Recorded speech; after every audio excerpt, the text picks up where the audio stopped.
Magandang araw mga bata, kumusta kayo?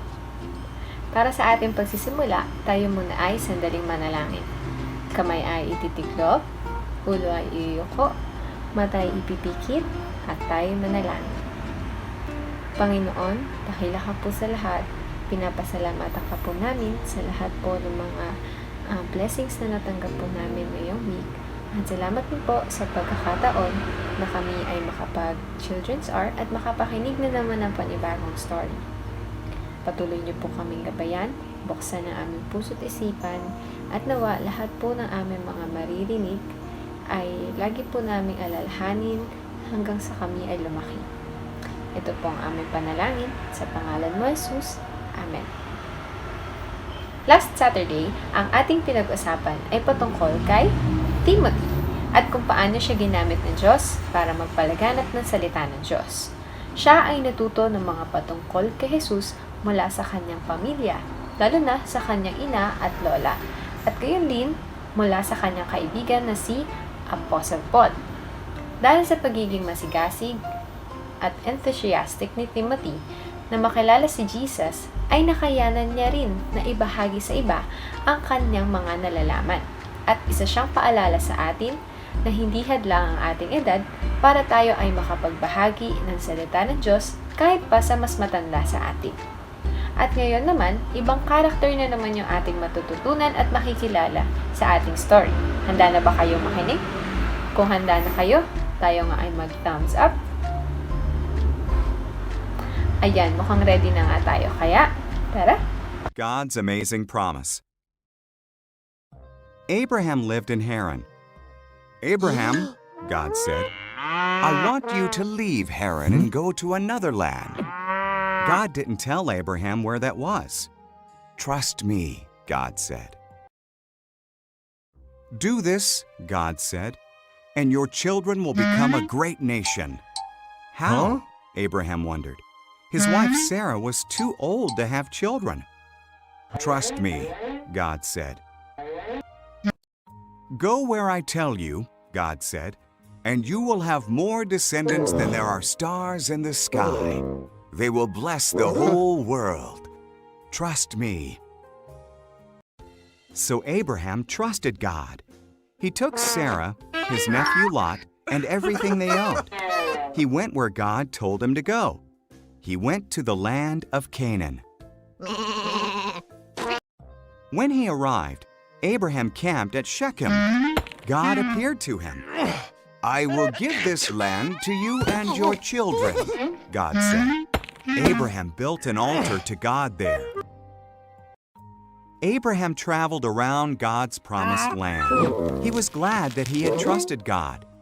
So he built another altar and gave thanks to God for all he had been promised.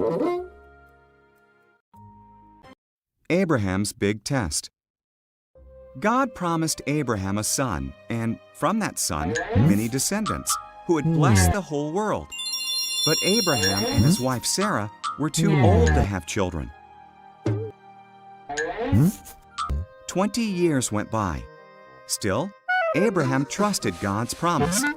When he was 100 and Sarah was 90, God reminded them of his promise. Sarah was going to have a baby. When their son was born, Sarah was so joyful that she laughed. God has brought me laughter, she said. So they named their son Isaac, which means he laughs.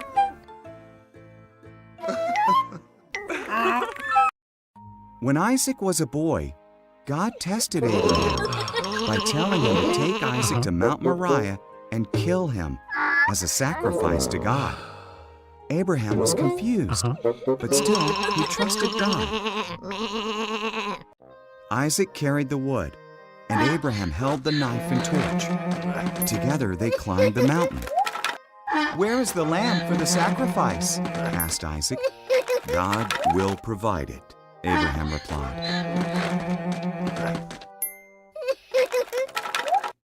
Abraham arranged the wood on an altar, tied up Isaac, and laid him on the wood.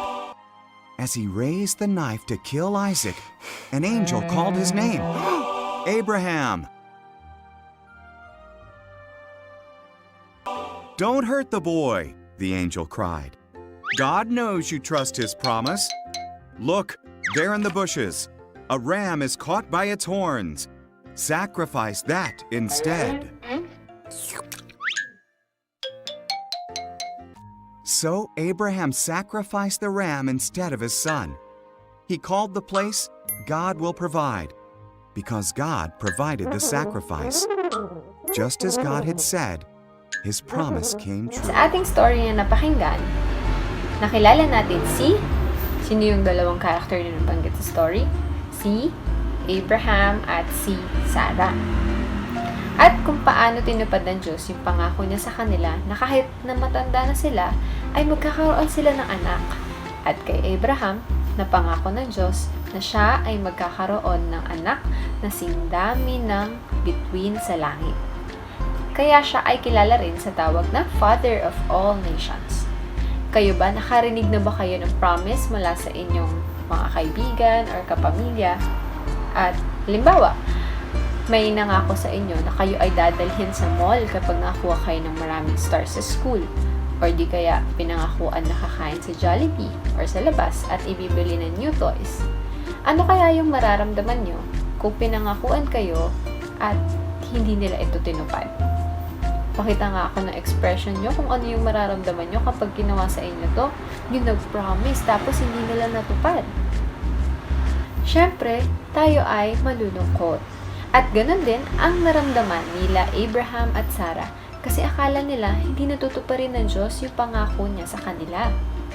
Kasi naiinip na sila, pero nung dumating yung time na tinupad na ng Diyos yung pangako niya sa kanila, sila ay na-amaze at dito namangha sila sa ginawa ng Panginoon at hindi nila ito inaasahan, pero dito nila napatunayan na ang Diyos ay totoo sa kanyang mga salita. Nangyari nga na kahit na matandang-matanda na si Sarah at Abraham, alam niyo ba na si Sarah noon ay nasa 90 to 91 years old na, kasing age na siya ng mga lola natin. At si Abraham naman ay nasa 100 na. At kung titingnan natin, sa edad na yun, nagkaroon pa sila ng anak.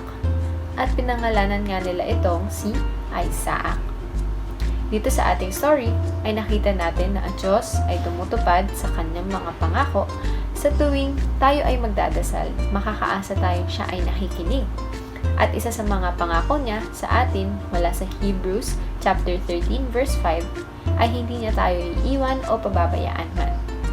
Kaya kahit anong dumating na problema sa ating mga buhay, sa school man, sa family, or sa friends, kasama natin lagi ang ating Panginoon. Kasama natin ang ating God of Love and God of Promise. Nawa mga bata ay marami tayong natutunan ngayong araw at huwag natin itong kalimutan kahit saan man tayo magpunta. Lagi rin nating sikapin na ibahagi ito sa ibang mga bata na kagaya natin para maranasan din nila yung pagmamahal ng ating Panginoon. Hanggang sa muli mga bata, paalam!